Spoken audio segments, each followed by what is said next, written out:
Well, hello there, ladies and gentlemen. Great to be back with you again on Optimizing Your Financial World. I'm Ryan Ruff, your host and moderator, but as always, I'm joined by my right-hand man and the star of our show. That's Mark Wade of Echelon Family Office, and we're going to be getting into another big wealth management discussion specifically focused on the entrepreneur, on the business owner in today's episode. And look, the concept of selling a business is a complicated one, especially one when you've worked to build this successful business and it's taken an enormous number of years and blood, sweat, and tears, as the adage says. But there's also a considerable number of considerations at play when you're going to sell your business. And at the least, of course, not the least of which is easing that tax burden that can hit a business owner when it accompanies the sale of a big business. So today Mark and I are going to be looking at four specific ways that business owners can be easing that tax bite when selling their business. Really looking forward to diving into today's topic. I think there's going to be some great takeaways for our business owner audience. Mark, great to see you this morning. How you doing, sir? Doing great, Ryan. Great to be with you here again today.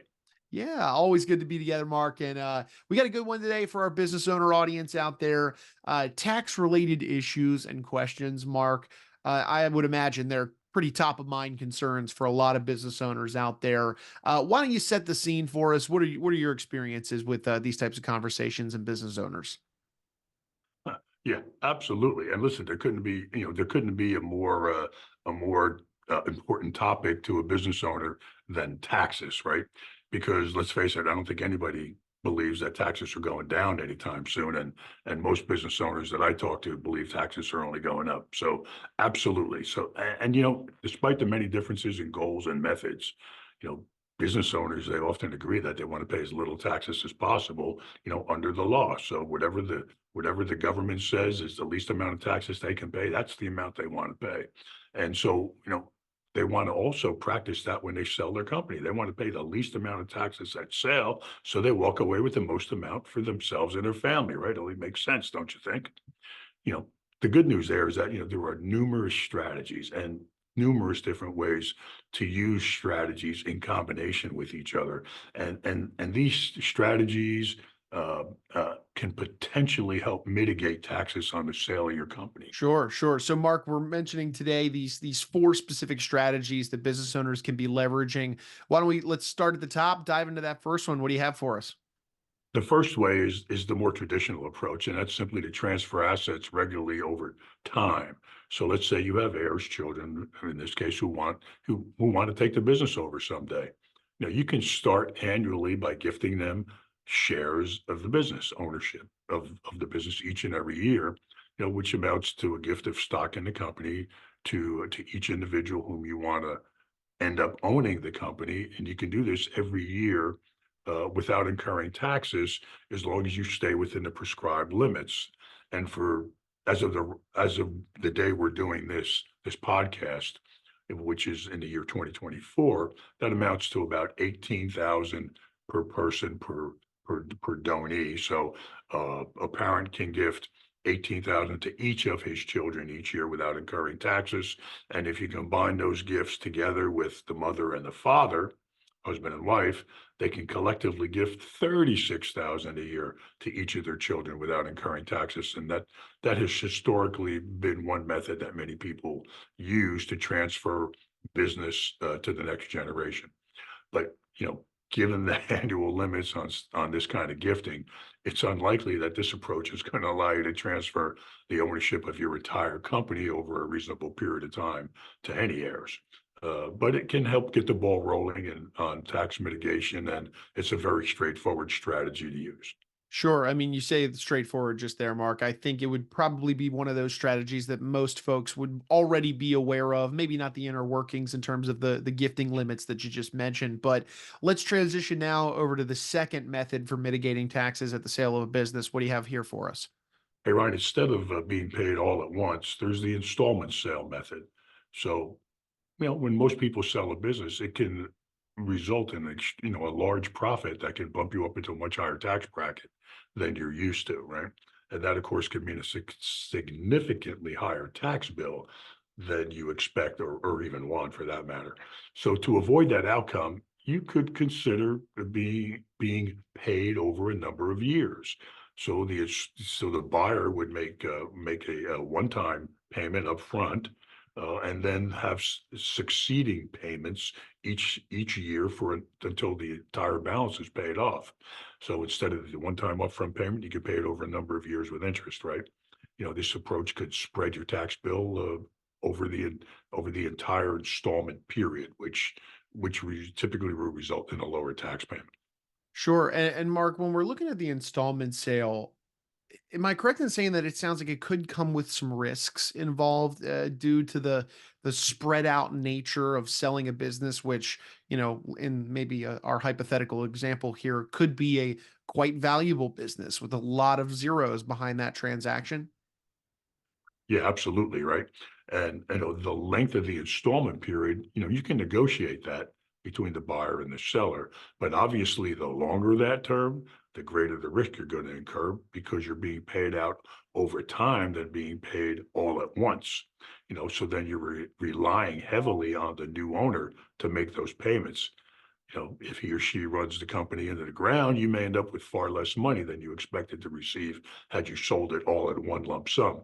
Another risk to consider is that, the installment sale option is one that is often closely watched due to the frequent proposed legislative changes involving capital gains taxes. So, for example, one proposal that's been debated would increase the top uh, long-term capital gain tax rate for households with an income of more than $1 million a year. Well, although that bogey, could seem a little high, let's say, by one estimate, that's, 539,000 income tax returns that were filed in 2019 with a 2018 adjusted gross income tax of more than $1 million.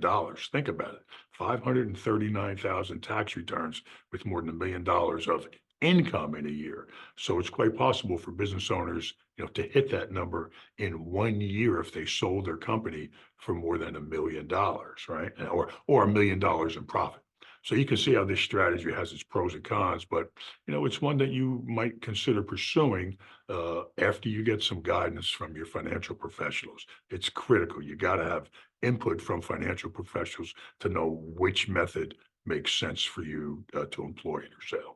Of course, and Mark, your third strategy that we wanted to talk about today for easing that tax bite when selling your business is one that I would think that most people aren't aware of per se. I know it's surrounding this idea of opportunity zones, but why don't you enlighten our audience and tell us a little bit more about these? So, Ryan, the IRS offers significant tax advantages to help motivate investors to allocate their money to these funds. For example, if you sold your business and reinvested some or all of the proceeds into a qualified opportunity zone fund within 180 days of the capital gain from the sale of your business, you can defer paying taxes on that gain. In general, there are some exceptions. In general, the deferral lasts until December 31st of 2026, at which time the amount of the deferred gain that you invested in the fund will become taxable. Also, if you maintained your qualifying investment, this is where it gets really good. If you maintained a qualifying investment, for more than 10 years, its tax basis steps up to its fair market value as of the date you sell it. So in short, your investment appreciates tax-free and you won't pay any tax on the capital gains of the appreciation when you sell it. So it's kind of a win-win. It's one of the few gimmies that the government really makes available to us nowadays. Keep in mind there are a lot of rules and complexities with qualified opportunity zones, you know, and they are also receiving scrutiny from lawmakers in Washington, D.C., who are determining whether or not these zones are even working as they intended them to work to afford these tax incentives to the sellers. Sure, sure. Really an interesting one there. So I appreciate you elaborating on it. And obviously, leveraging an opportunity zone is something very specific to each individual transaction, if you will, when selling your business. So as we typically say on the show, make sure you talk with your financial advisor, your wealth manager about the feasibility of that solution. So that was kind of solution or strategy number three to help kind of ease that tax bite when selling your business. Mark, why don't you bring it home for us? What's our fourth and final option that exists out there for folks? Sure, Ryan. You know, there are a lot of strategies and techniques. Uh, so we could take various techniques and combine them together for a strategy that is effective in any client's situation. But the last one, as you mentioned, we're going to talk about today are the charitable remainder trusts.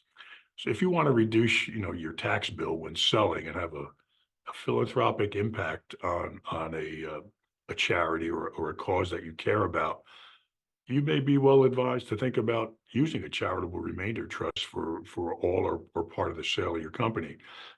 This approach basically calls for some irrevocable gifting of some or all of your business to a charitable remainder trust that you create to benefit one or more charitable organizations. Uh, the charitable remainder trust can sell a business interest without incurring any capital gains tax at all because it's a tax exempt entity. In addition, you would receive an income tax deduction in the year that you made the transfer of the asset to the charitable remainder trust.